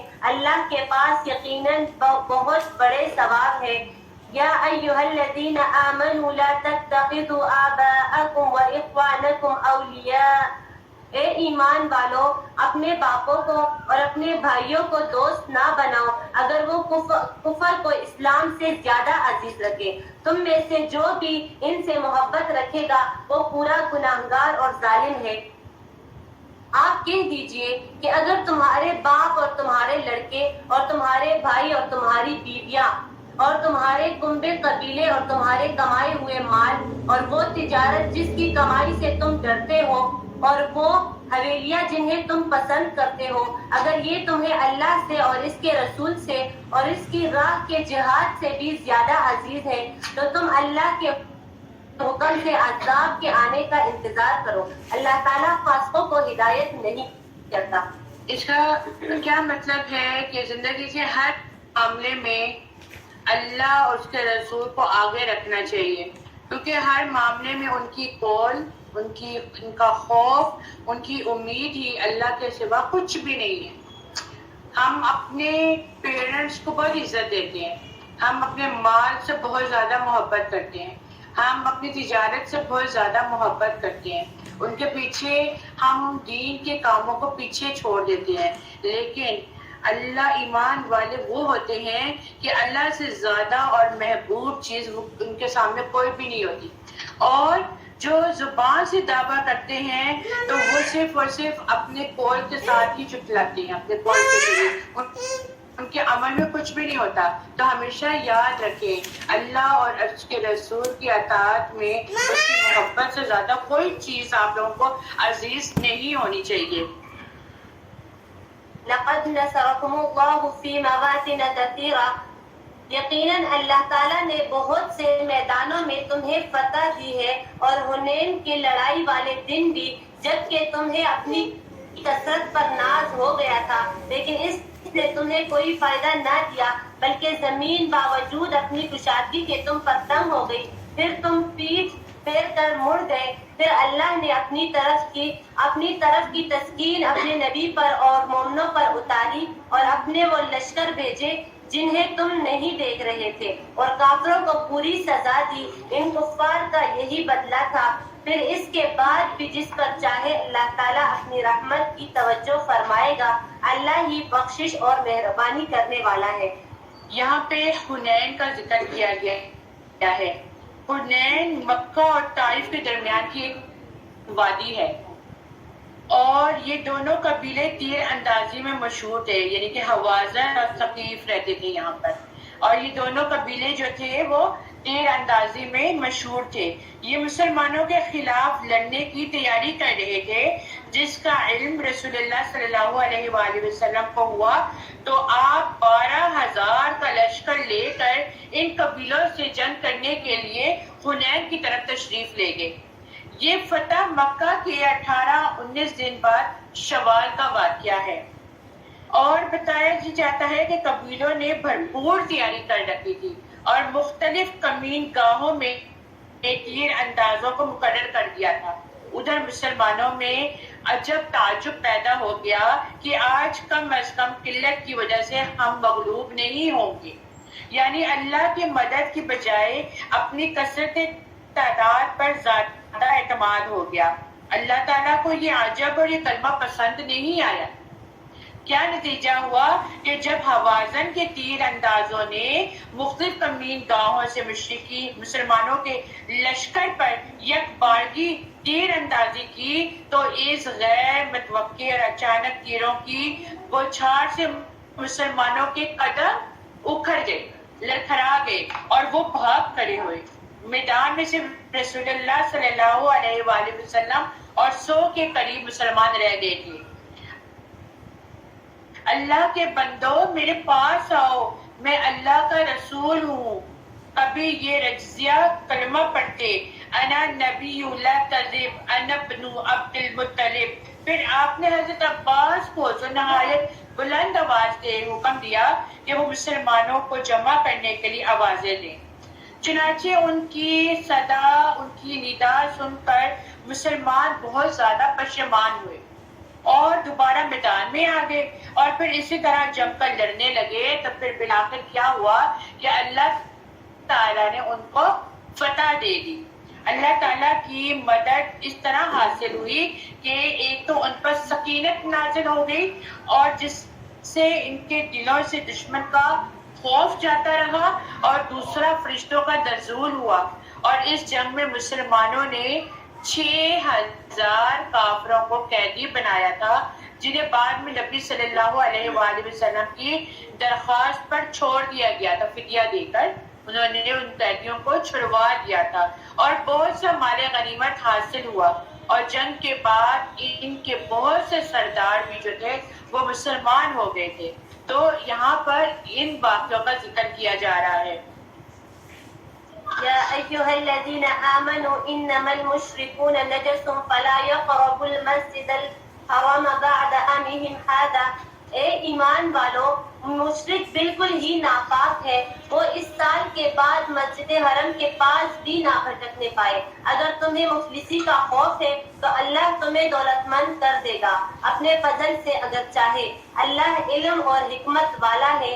ان لوگوں سے لڑو جو اللہ پر اور قیامت کے دن پر ایمان نہیں لاتے، جو اللہ اور اس کے رسول کی حرام کردہ شے کو حرام نہیں جانتے، نہ دین حق کو قبول کرتے ہیں، ان لوگوں میں سے جنہیں کتاب دی گئی ہے، یہاں تک کہ وہ ذلیل اور خوار ہو کر اپنے ہاتھ سے جزیہ ادا کرے۔ یہود کہتے ہیں عزیر اللہ کا بیٹا ہے، اور نصرانی کہتے ہیں کہ مسیح اللہ کا بیٹا ہے۔ یہ قول صرف ان کے منہ کی بات ہے۔ اگلے منکرین کی بات کی یہ بھی ریس کرنے لگے، اللہ انہیں غارت کرے، اور یہ کیسے پلٹے جاتے ہیں۔ ان لوگوں نے اللہ کو چھوڑ کر اپنے عالموں اور درویشوں کو رب بنایا ہے، اور مریم کے بیٹے مسیح کو، حالانکہ انہیں صرف ایک اکیلے اللہ ہی کی عبادت کا حکم کیا گیا تھا، جس کے سوا کوئی معبود نہیں۔ وہ پاک ہے ان کے شرک مقرر کرنے سے، اور چاہتے ہیں کہ اللہ کے نور کو اپنے منہ سے بجھا دے، اور اللہ تعالیٰ انکاری ہے مگر اسی بات کا کہ اپنا نور پورا کرے، گویا کافر ناخوش ہو اس بات سے۔ یعنی ہر دور میں ایسے غلط پروپیگنڈے ہوتے رہے ہیں، ایسی باتیں ہوتی رہی ہیں کہ اسلام سے مکر جائے، اسلام سے منہ پھیر لے۔ تو یہاں پہ اس کی تعریف کی گئی ہے کہ اپنے منہ سے اس کو بچا دیتے ہیں، یعنی کہ اسلام سے منکر ہو جاتے ہیں۔ اور پھر وہی اللہ ہے جس نے اپنے رسول کو ہدایت اور دین حق کے ساتھ بھیجا تاکہ اسے سب دینوں پر غالب کر دے، خواہ مشرکین ہی کو برا ہی کیوں نہ لگے۔ یعنی رشوت دے کر لوگوں سے من پسند کام کروائی جاتی تھی، اور آج بھی ایسا ہی ہوتا ہے نا کہ رشوت دے کر لوگوں سے، آج بھی بہت سے علماء ایسے ہیں جو ان کو رشوت لے کر ایسے علماء ان کے من پسند فتوے دیتے ہیں، ان کی من پسند باتیں کرتے ہیں۔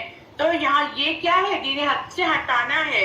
اے ایمان والو، بے شک اکثر علماء اور درویش لوگوں کا مال ناحق ہی کھاتے ہیں، اور وہ لوگوں کو اللہ کے راستے سے روکتے ہیں، اور جو لوگ سونا اور چاندی جمع کرتے ہیں اور اسے اللہ کی راہ میں خرچ نہیں کرتے تو ان کے لیے دردناک عذاب کی خبر سنا دی گئی ہے۔ یعنی یہاں پہ سونا چاندی سے مراد کیا ہے کہ زکوٰۃ کی بات ہو رہی ہے دوبارہ سے۔ تو جو لوگ زکوٰۃ نہیں دیتے اور اللہ کی راہ میں خرچ نہیں کرتے، ان کے لیے کیا ہے؟ ان کے لیے عذاب ہے۔ جس دن وہ مال دوزخ کی آگ میں تپایا جائے گا، پھر اس سے ان کے ماتھوں، ان کے پہلوؤں اور ان کی پیٹھوں کو داغا جائے گا اور کہا جائے گا یہ تو وہ مال ہے جو تم نے اپنے لیے جمع کر رکھا تھا، لہٰذا اب اس کا مزہ چکھو جو تم جمع کرتے آئے ہو۔ بے شک اللہ کے نزدیک مہینوں کی تعداد 12 ہی ہے اللہ کی کتاب میں۔ یعنی یہ اب سے نہیں ہے، یہ جو ہم لوگ کہتے ہیں جنوری سے لے کر دسمبر تک کے جو ہم نے نام دے دیے ہیں 12 مہینے، یہ تب سے ہی ہے، یہ اللہ نے خود بنائے ہوئے ہیں، اللہ تعالیٰ نے اپنی کتاب میں بتا دیا۔ اور جس دن سے اس آسمان و دنیا کو پیدا کیا گیا تب سے ہی یہ 12 مہینے چل رہے ہیں، اور ان میں سے 4 مہینے حرمت والے ہیں۔ یہی سیدھا دین ہے، چنانچہ تم ان مہینوں میں اپنے آپ پر ظلم نہ کرو اور تمام مشرکین سے لڑو جیسے وہ سارے تم سے لڑتے ہیں، اور جان لو کہ بے شک اللہ متقی غلطیوں کے ساتھ ہے. بلا شبہ کسی مہینے کو آگے پیچھے کر دینا کفر میں زیادتی ہے. آگے پیچھے کرنا کیا ہوتا ہے کہ کبھی اپنی طرف سے دن کو بڑھا دینا، کبھی اپنی طرف سے حرمت والے مہینے کو کوئی اور بنا دینا. حالانکہ حرمت والے مہینے 4 ہی بتائے گئے ہیں، لیکن 12 مہینے میں سے کوئی سا بھی انہوں نے اس کو حرمت والا مہینہ کہہ دیا، اپنی مرضی کے ساتھ آگے پیچھے بنا دیا. اس کی وجہ سے کافر گمراہ کیے جاتے ہیں. وہ ایک سال اسے حلال کر دیتے ہیں اور دوسرے سال اسے حرام کر دیتے ہیں، اپنی مرضی چلائی جا رہے ہیں. اور تاکہ ان مہینوں کی تعداد پوری کر سکے جو اللہ نے حرام ٹھہرائے ہیں، پھر وہ حلال ٹھہرا دے جسے اللہ نے حرام ٹھہرا لیا. ان کے یہ برے اعمال ان کے لیے مزین کر دیے گئے ہیں اور اللہ کافروں کو ہدایت نہیں دیتا. اے ایمان والو، تمہیں کیا ہو گیا ہے کہ جب تم سے کہا جاتا ہے کہ اللہ کی راہ میں نکلو تو تم زمین کی طرف بوجھل ہو جاتے ہو. یعنی یہاں پہ کیا بتایا جا رہا ہے کہ غزوہ تبوک کی طرف اشارہ کیا جا رہا ہے. 600 میل دور جو سخت گرمی کا موسم تھا اور کھجوروں کے باغ پک چکے تھے اور سب کو یہاں پر جہاد کرنے کے لیے نکلنے کی دعوت دی جا رہی تھی. اور کہا جاتا ہے کیا تم آخرت کے مقابلے میں دنیاوی زندگی کو پسند کرتے ہو؟ چنانچہ دنیا کی زندگی کا فائدہ تو آخرت کے مقابلے میں بہت ہی حقیر ہے. یعنی آخرت کی راحت دنیا کی مشقت کے بغیر حاصل نہیں ہو سکتی. آ رہے ہیں مشقت کے دن، آ رہے ہیں رمضان جس میں دن بھی ہیں اور جس میں راتیں بھی ہیں. جنت پانا چاہتے ہیں نا، تو جنت پانے کے لیے آخرت کی محنت تو کرنی ہے نا. اپنی اور محنت کرنے کے لیے کیا کرنا پڑتا ہے؟ قربانیاں دینی پڑتی ہیں. کس چیز کی قربانیاں دینی پڑتی ہیں؟ کس کی؟ نفس کی اور جان اپنی کی قربانی دینی پڑتی ہے. نیند کی قربانی دینی پڑتی ہے، کھانے کی قربانی دینی پڑتی ہے، آرام کی قربانی دینی پڑتی ہے. آپ لوگوں نے اب یہ نہیں کرنا، یہ جو گھروں میں بیٹھی خواتین اسپیشلی ان سے مخاطب ہوں، آپ لوگوں نے یہ نہیں کرنا سحری کھا لی، نماز پڑھ لی، قرآن کے 2 صفحے پڑھ لیے اور اب 12 بجے تک ہم سوئے ہوئے ہیں، پھر اٹھنا ہی نہیں ہے ہم نے. نہیں، یہ چیز نہیں کرنی ہے. اس چیز کا ٹارگٹ بنائے حد سے حد. کتنا سوؤں گے؟ 4 گھنٹے کی نیند کافی ہوتی ہے. 4 گھنٹے کی نیند کافی ہوتی ہے. اور ہمارے ہاں سب سے بڑی خرابی کیا ہے؟ رمضان کے مہینے میں سحری کے ٹائم تک جاگا جاتا ہے. کیا تک بنتی ہے؟ کیا تک بنتی ہے سحری تک جاگنے کی؟ اور جاگ کر ہم نے عبادت نہیں کرنی بلکہ موبائل یوز کرنے ہیں. اس سے چیٹنگ کر لی، اس سے چیٹنگ کر لی. یہاں پہ کچھ ایسے بچے ہیں جن کی حیثیت جو باہر نکل رہی ہے نا، یہ ان کی کردار کی ذہن نشی کر رہی ہے کہ یہ لوگ ایسے کرتے ہیں. اچھا، اب سحری کا ٹائم آیا اور آنکھیں بوجھل ہونے شروع ہو گئی ہیں اور پھر اس وقت یاد بھی نہیں ہے امی یہ بنا دے، امی یہ بنائے. سحری میں بھی یہ ہونا چاہیے، لوازمات ہونے چاہیے. اور پھر کھا کے 2 ٹکرے ہماری نماز کے لیے، یہ جا وہ جا، آپ اسکول بھی نہیں جایا، کالج بھی نہیں جانا، روزہ رکھ لیا اور پھر 2 بجے تک سوئے ہوئے. ایسا نہیں کرنا آپ لوگوں نے. صبح فجر کی نماز پڑھنے کے بعد کیا کریں؟ آپ لوگ قرآن پاک کی تلاوت کریں، اشراق تک جاگیں. اشراق پڑھ کے اور پھر اس کے بعد آپ صبح کے اذکار پڑھ کے آپ لوگ سوئیں. اور پھر حد سے حد کتنے بجے تک؟ 2 یا 10 بجے تک سوئیں. اس کے بعد اٹھ کے چاشت پڑھیں. اور اس وقت کوئی کھانے پینے کا معاملہ تو ہے نہیں. اس وقت کیا کریں؟ آدھا گھنٹہ قرآن کے ساتھ وقف کریں، قرآن کو پڑھیں. قرآن کو پڑھ لیا، تسبیحات کر لیں، استغفار کی تسبیح کر لیں. چلیں جی، اب اٹھ کے کچن میں چلے جائیں. اپنا مینیو جو ڈیسائیڈ کیا ہے، پکوڑوں کی جو بھی چیزیں ہیں میرینیٹ کر دیں. ہنڈیاں پکانی ہے 12 بجے تک، ہنڈیاں پکا کے 1 بجے تک فارغ ہو جائیں. 1 بجے نماز اول وقت میں کوشش کریں پڑھنے کی. اول وقت میں نماز کو پڑھیں. نماز پڑھنے کے ساتھ ہی دورے قرآن کے لیے شامل ہو جائیں. میرے کوئی چہرے جو ابھی مجھے نظر آ رہے ہیں، چاہے وہ آن لائن کے نام ہیں، چاہے وہ یہاں پہ بیٹھے میرے چہرے ہیں، یہ چہرے مجھے رمضان میں نظر آنے چاہیے انشاءاللہ، ٹھیک ہے.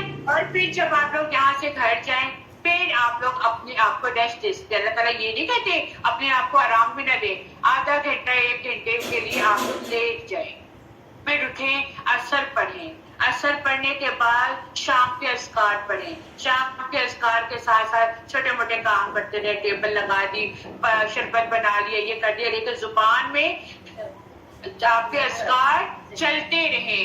اور پھر جب دیکھیں کہ افطاری کا ٹائم آدھا گھنٹہ رہ گیا ہے، آدھے گھنٹے تک آپ لوگوں نے افطاری سے پہلے اپنے آپ کو فارغ کرنا ہے، کیونکہ یہ وہ گھڑی ہوتی ہے کہ اس میں اللہ سبحانہ و تعالیٰ دعائیں قبول کرتے ہیں. اور ہم کچن میں کھڑے ہو کر جب تک اذان نہیں ہوتی پکوڑے بنا رہے ہوتے ہیں. بالکل اپنے جو بھی بنانا ہے اپنے آپ کو پہلے فارغ کریں اور پھر اس وقت بیٹھ کے قرآن پڑھیں، تسبیحات کریں، گر گڑائیں، اللہ سے دعائیں مانگیں، اللہ سے عاجزی کے ساتھ. اللہ تعالیٰ غلطی ہو گئی معاف کر دے، اللہ تعالیٰ یہ نہیں ہو رہا، اس میں مصلحت ہے تو اس کو پھیر دے. اللہ تعالیٰ کو بہت سی دعائیں ہوتی ہیں، ہمارا تو جی نہیں پڑتا. ایک دعا کر لی کہ ہم کہتے ہیں اللہ یہ دعا پوری کر دے، اس کے بعد ہم دعا نہیں مانگیں گے اور کچھ نہیں مانگیں گے. اس کے بعد پھر ایک نئی خواہش جو ہے وہ جنم لے لیتی ہے. تو یہ ارادہ کرنا ہے اس دفعہ آپ لوگوں نے. اور یہ جو ہنسی چہرے نظر آ رہے ہیں نا مجھے، یہ ایسے چہرے نہیں ہونے چاہیے، اور اپنے آپ کو سیریس کرنا اس معاملے میں. پھر کیا کہا جا رہا ہے؟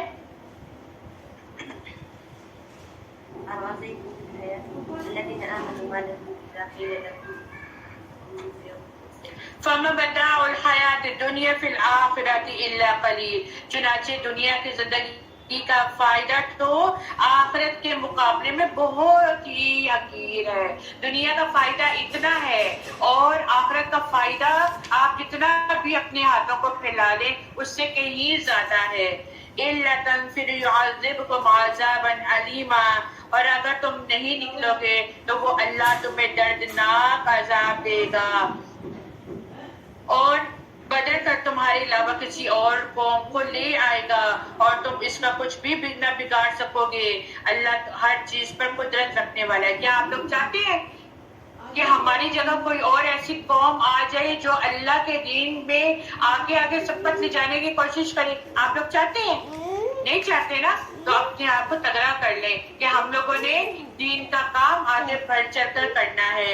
اللہ کے نبی صلی اللہ علیہ وآلہ وسلم نے فرمایا جس نے دنیا طلب کی اس نے اپنی آخرت کو نقصان پہنچایا. دنیا سے مکمل طور پر کنارہ کشی کرنے کو نہیں کہا جا رہا، لیکن جہاں دین کا بڑا فائدہ ہو وہاں دنیا کے تھوڑے سے فائدے کے لیے آخرت کا فائدہ نہ چھوڑیں. بعض اوقات دونوں چیزیں ساتھ ساتھ لے کے چل رہی ہوتی ہیں اور کبھی ایک کے ساتھ کمپرومائز کرنا پڑتا ہے اور کبھی دنیا کو چھوڑ دینا پڑتا ہے اور دین کو اختیار کر لینا پڑتا ہے. لیکن دین کو اختیار کرنا دنیا سے زیادہ بہترین ہے. دنیا کا فائدہ بہت ہو رہا ہے اور آخرت کا فائدہ بہت زیادہ ہے، اس لیے دین کو پیچھے نہیں چھوڑنا. تو جس نے دنیا طلب کی اس نے اپنی آخرت کو نقصان پہنچا دیا. اگر تم نبی کی مدد نہیں کرو گے تو تحقیق اللہ نے اس کی اس وقت مدد کی تھی جب کافروں نے اس کو مکہ سے نکال دیا تھا. وہ دو میں دوسرا تھا جبکہ وہ دونوں غار ثور میں تھے. کون دو تھے؟ یہاں پہ نبی پاک صلی اللہ علیہ وآلہ وسلم اور ان کے ساتھی حضرت ابو بکر صدیق کی بات کی جا رہی ہے.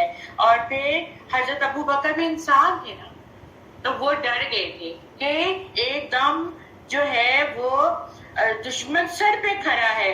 تو اللہ کے نبی کیا کہتے ہیں؟ لا تحزن ان اللہ معنا. یہ نبی پاک صلی اللہ علیہ وآلہ وسلم اپنے ساتھی ابو بکر سے کہتے ہیں لا تحزن، غم نہ کر، ان اللہ معنا، اللہ یقیناً ہمارے ساتھ ہے. سبحان اللہ. اتنا توکل اور اتنا اللہ پر بھروسہ کہ دشمن سر پر کھڑا ہے اور کتنے آرام سے کہتے ہیں کہ غم نہ کرو، اللہ ہمارے ساتھ ہے. تو ہمیں بھی کوئی مشکل آئے تو کیا کہنا چاہیے؟ لا تحزن ان اللہ معنا، اللہ ہمارے ساتھ ہے. اور پھر تو اللہ نے ان پر اپنی سکینت نازل کر دی اور ایسے لشکروں سے اس کی مدد کی جنہیں تم نے نہیں دیکھا، اور اس نے کافروں کی بات کو پست کر دیا، اور بات تو اللہ ہی کی بلند ہے اور اللہ بہت زبردست خوب حکمت والا ہے. تم ہلکے بھی نکلو اور بوجھل بھی، اور اپنے مال اور اپنی جان سے اللہ کی راہ میں جہاد کرو، یہ تمہارے لیے بہت بہتر ہے اگر تم علم رکھتے ہو. اگر مال غنیمت قریب اور سفر درمیانہ ہوتا تو وہ منافق آپ کے ساتھ ضرور چلتے، اور لیکن کٹھن منزل ان پر دور ہو گئی. وَسَيَحْلِفُونَ بِاللَّهِ لَوِ اسْتَطَعْنَا لَخَرَجْنَا مَعَكُمْ، اور عن قریب وہ اللہ کی قسمیں کھائیں گے کہ اگر ہم طاقت رکھتے تو تمہارے ساتھ ضرور نکلتے. وہ خود کو ہلاک کر رہے ہیں اور اللہ جانتا ہے کہ بے شک وہ سراسر جھوٹے ہیں. اے نبی، اللہ نے آپ کو معاف کر دیا، اور آپ نے ان منافقین کو اجازت کیوں دی؟ آپ اجازت نہ دیتے یہاں تک کہ آپ پر ظاہر ہو جاتے سچے لوگ اور آپ جھوٹوں کو جان لیتے. اے نبی، جو لوگ اللہ اور یوم آخرت پر یقین رکھتے ہیں، ایمان رکھتے ہیں، وہ آپ سے اجازت نہیں مانگتے. یہاں پر مخلص ایمانداروں کا کردار بیان کیا گیا ہے، بلکہ ان کی تو عادت یہ تھی کہ وہ نہایت ذوق و شوق کے ساتھ اور بڑھ چڑھ کر مال میں، جہاد میں حصہ لیتے تھے، اور وہ اپنے مالوں اور جانوں کے ساتھ جہاد کرتے تھے. اور اللہ تعالیٰ پرہیزگاروں کو خوب جانتا ہے. آپ سے اجازت تو صرف وہ لوگ مانگتے ہیں جو اللہ اور یوم آخرت پر ایمان نہیں رکھتے اور ان کے دل شک میں پڑے ہیں، لہذا وہ اپنے شک میں پڑے تردد ہی کر رہے ہیں. یعنی یہ ان منافقین کا حال بیان کیا جا رہا ہے جنہوں نے جھوٹے ہیلے بہانے تراش کر نبی کریم صلی اللہ علیہ وآلہ وسلم سے جہاد میں نہ جانے کی اجازت طلب کر لی تھی.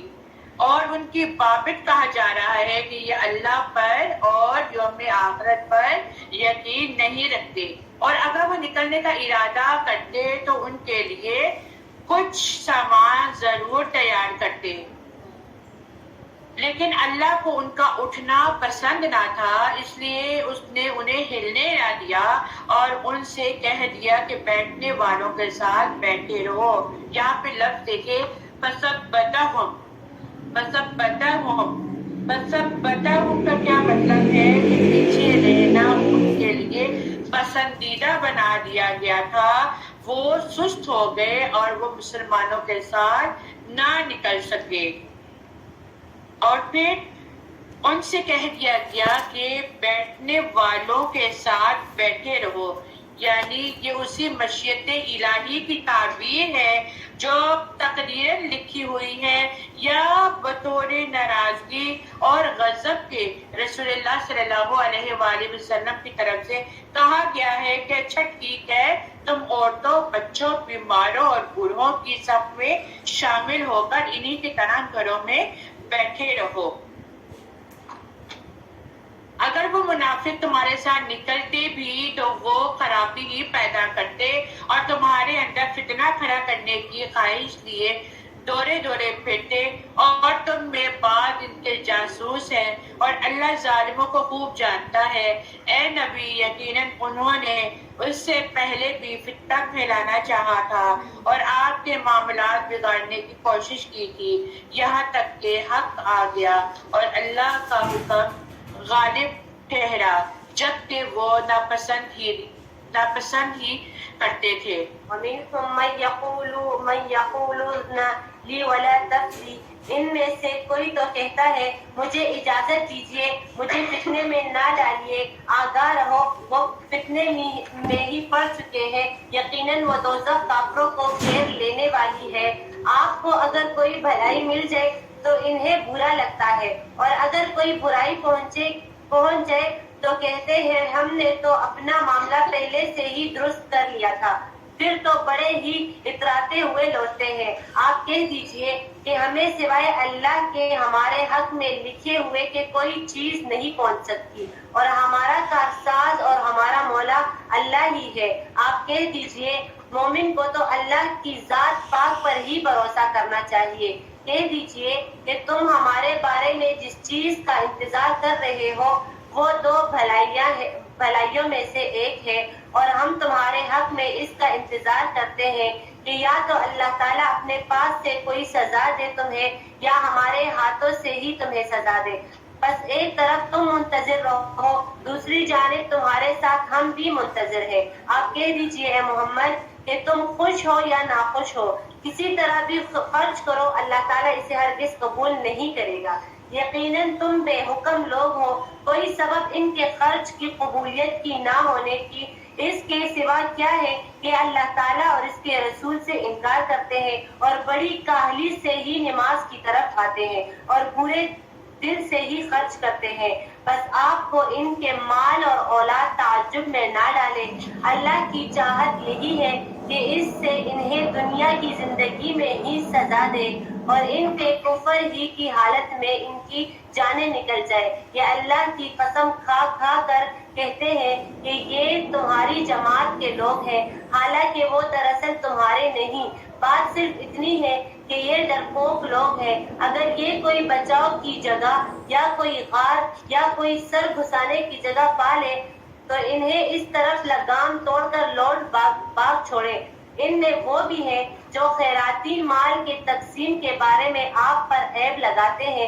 اگر انہیں اس میں سے مل جائے تو خوش ہے، اور اگر اس میں نہ ملے تو فوراً ہی بگڑ کھڑے اٹھتے ہیں۔ وَلَوْ أَنَّهُمْ رَضُوا مَا آتَاهُمُ اللَّهُ وَرَسُولُهُ، اگر یہ لوگ اللہ اور اس کے رسول کے دیے ہوئے پر خوش رہتے اور کہہ دیتے کہ اللہ ہمیں کافی ہے، اللہ ہمیں اپنے فضل سے دے گا اور اس کا رسول بھی، ہم تو اللہ تعالیٰ کی ذات سے ہی توقع رکھنے والے ہیں، صدقہ صرف فقیروں کے لیے ہے اور مسکینوں کے لیے اور ان کے وصول کرنے والوں کے لیے اور جن کے دل پرچائے ہوئے ہیں اور گردن چڑانے والے اور قرضداروں کے لیے اور اللہ کی راہ میں نکلنے والے مسافروں کے لیے فرض ہے اللہ کی طرف سے، اور اللہ علم والا اور حکمت والا ہے۔ یہاں پر جس پر صدقے کی بات کی جا رہی ہے، یہ صدقے سے مراد جو ہے وہ زکوٰۃ ہے۔ یہ زکوٰۃ پہ فقیروں، مسکینوں اور ان لوگوں کا حق ہے جو مانگتے نہیں ہیں، جو ہاتھ نہیں پھیلاتے، گردن چھڑانے والے اور قرض داروں کے لیے اور اللہ کی راہ میں اور مسافروں کے لیے۔ تو یہاں پر زکوٰۃ دینا جو ہے ان لوگوں کو افضل ہے۔ اور ان منافقوں میں سے بعض تو وہ ہیں جو نبی کو تکلیف دیتے ہیں اور کہتے ہیں کہ وہ تو صرف کان ہے، ہر ایک کے سن اور مان لیتا ہے۔ آپ کہہ دیجئے وہ تمہارے لیے خیر کا کان ہے، وہ اللہ پہ یقین رکھتا ہے اور مومنوں کی باتوں پہ یقین رکھتا ہے، اور جو تم میں سے جو ایمان لائے ان کے لیے رحمت ہے، اور جو لوگ اللہ کے رسول کو تکلیف دیتے ہیں ان کے لیے دردناک عذاب ہے۔ اے مسلمانوں، وہ منافقین تمہارے سامنے اللہ کی قسمیں کھاتے ہیں تاکہ تمہیں راضی رکھے، حالانکہ اللہ اور اس کا رسول زیادہ حقدار ہیں کہ وہ انہیں راضی رکھے اگر یہ لوگ مومن ہیں۔ کیا انہیں معلوم نہیں ہوا کہ بے شک جو شخص اللہ اور اس کے رسول کی مخالفت کرتا ہے تو بلا شبہ اس کے لیے جہنم کی آگ ہے اور وہ اس میں ہمیشہ رہے گا، یہ بہت بڑی رسوائی ہے۔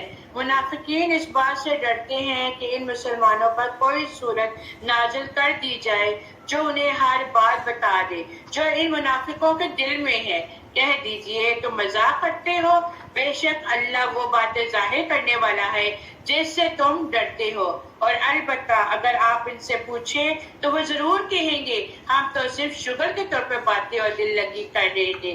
کہہ دیجئے کیا تم اللہ اور اس کی آیتوں اور اس کے رسول کے ساتھ مذاق کیا کرتے تھے؟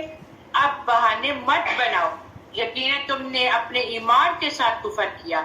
اگر ہم تم میں سے ایک گروہ کو معاف بھی کر دیں تو دوسرے گروہ کو اس وجہ سے عذاب دیں گے کہ وہ مجرم تھے۔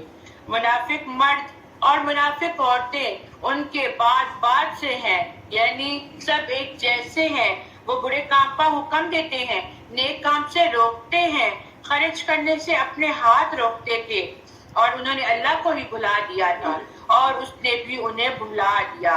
جو اللہ کو بھلا دیتا ہے تو پھر اللہ بھی یاد نہیں کرتا، جو اللہ کو یاد کرتا ہے تو اللہ بھی اس کو آسمانوں پر اس کا ذکر کرتا ہے۔ بے شک منافقین ہی نافرمان ہیں۔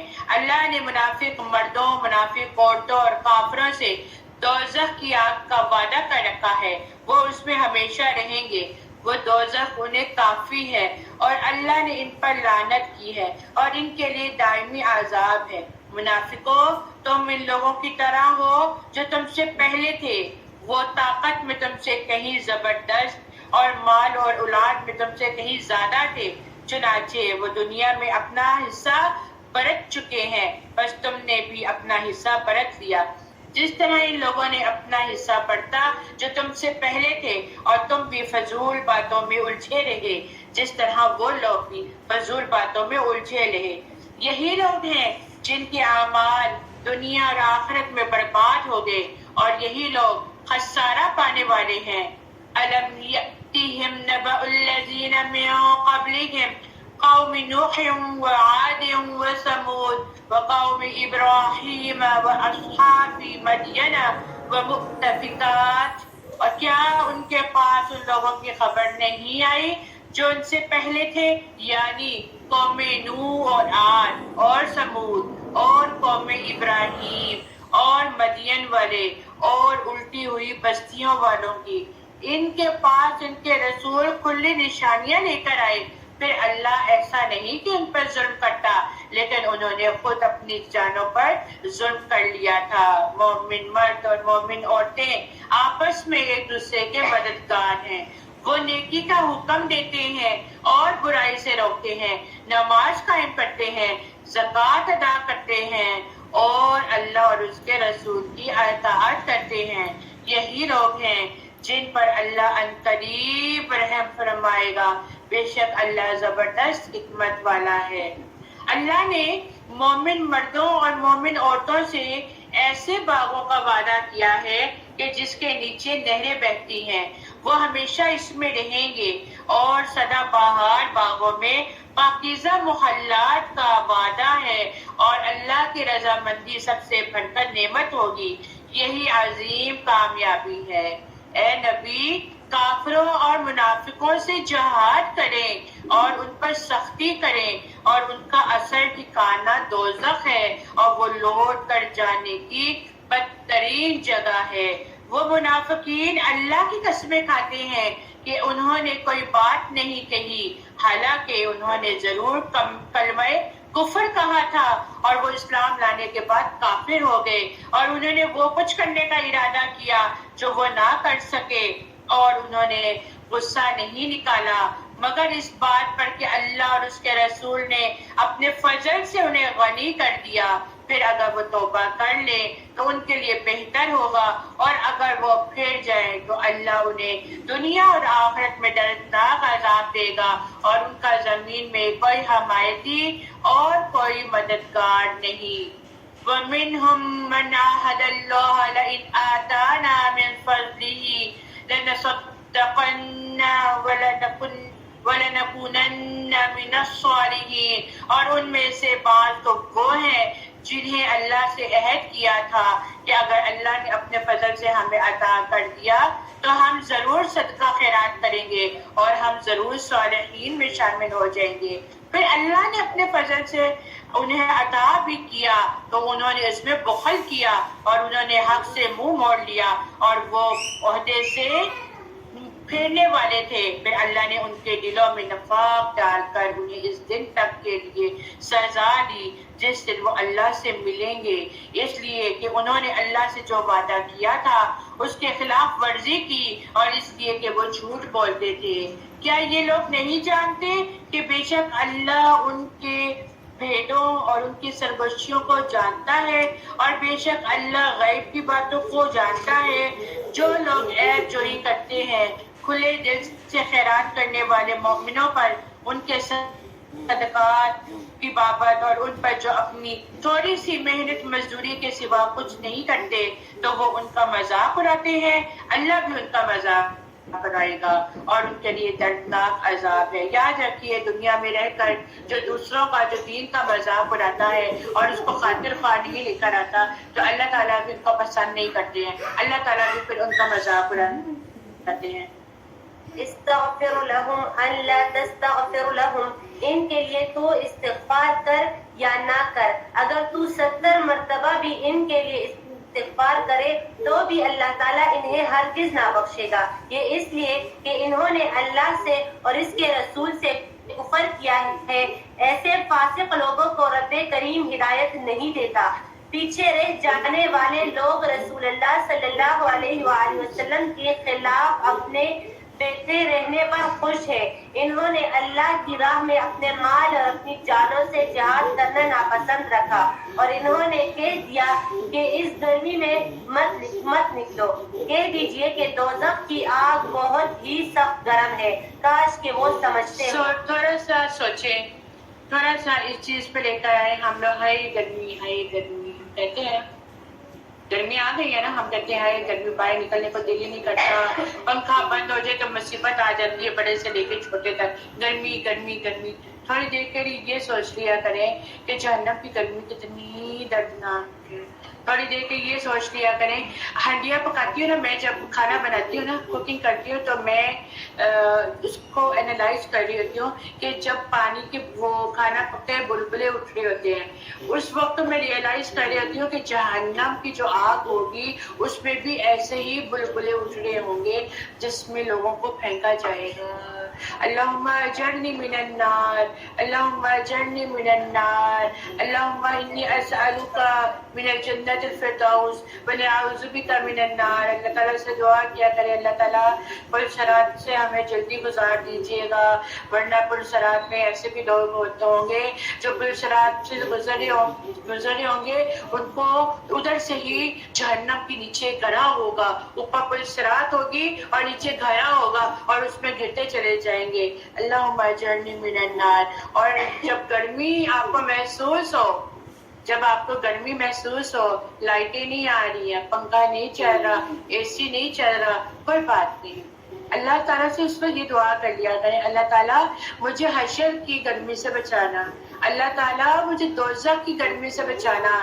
ذرا سا ہمارا ہاتھ جل جاتا ہے تو کیا کیفیت ہوتی ہے، کیا کیفیت ہوتی ہے، ہم سہ نہیں پاتے ہیں، جلن ہوتی ہے، اور جہنم کی گرمی جو کہ ہماری کھال پھیر دے گی، اللہ معاف کرے، جو ہماری کھال کو کھیر کے دوبارہ لگائے گی، دوبارہ اکھیرے گی، جو سلسلہ ہوگا ہم اس کو سہ پائیں گے؟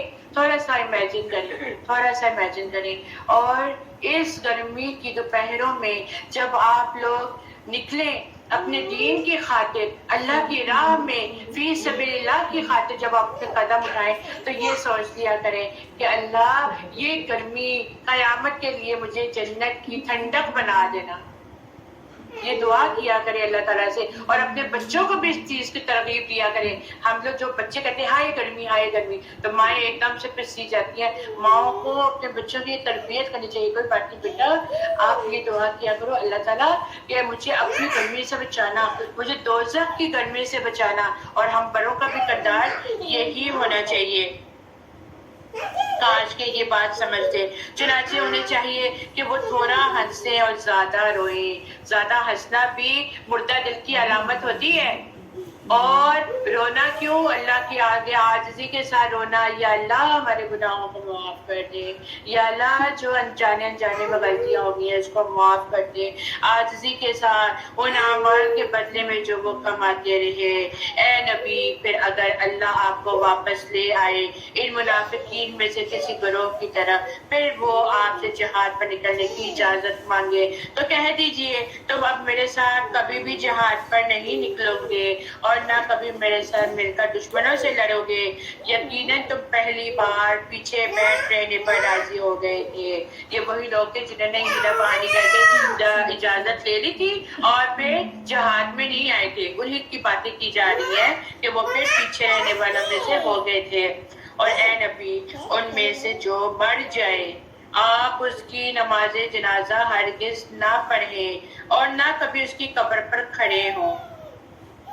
اس بارے میں یہ آیت جو ہے نبی کریم صلی اللہ علیہ وآلہ وسلم کی طرف سے رئیس المنافقین عبداللہ بن ابی کی نماز جنازہ پڑھانے کے بارے میں نازل ہوئی تھی، اور پھر اس کا حکم عام ہے۔ ہر شخص جس کی موت کفر اور نفاق پر ہو وہ اس میں شامل ہے کہ اس کی نماز جنازہ نہیں پڑھی جائے گی۔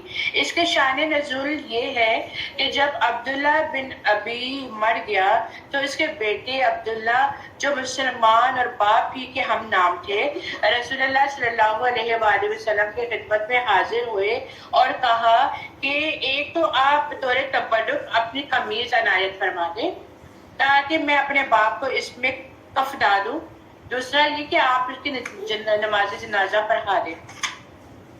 آپ نے قمیض بھی عنایت کر دی اور نماز جنازہ پڑھانے کے لیے بھی تشریف لے گئے۔ حضرت عمر نے آپ صلی اللہ علیہ وسلم سے کہا کہ اللہ تعالیٰ نے تو آپ کو ایسے لوگ کی نماز جنازہ پڑھانے سے روکا ہے، آپ کیوں اس کے حق میں دعائے مغفرت کر رہے ہیں؟ آپ نے فرمایا کہ اللہ تعالیٰ نے مجھے اختیار دیا ہے، روکا نہیں ہے۔ اللہ تعالیٰ نے فرمایا ہے اگر تو 70 مرتبہ بھی ان کے لیے استغفار کرے گا تو اللہ تعالیٰ انہیں معاف نہیں فرمائے گا، تو میں 70 مرتبہ سے زیادہ ان کے لیے استغفار کر لوں گا۔ چنانچہ آپ نے نماز جنازہ پڑھا دی، جس پر اللہ تعالیٰ نے یہ آیت نازل فرما کر آئندہ کے لیے منافقین کے حق میں دعائے مغفرت اور نماز جنازہ کی قطعی ممانعت فرما دی تھی کہ نہیں پڑھا سکتے۔ اور پھر یہ نماز جنازہ دعائے مغفرت نہ کرنے کی علت ہے، جس کا مطلب یہ ہے کہ جن لوگوں کا خاتمہ کفر اور شرک پر ہو تو ان کی نہ تو نماز جنازہ پڑھی جائے گی اور نہ ان کے لیے مغفرت کی دعا کی جائے گی۔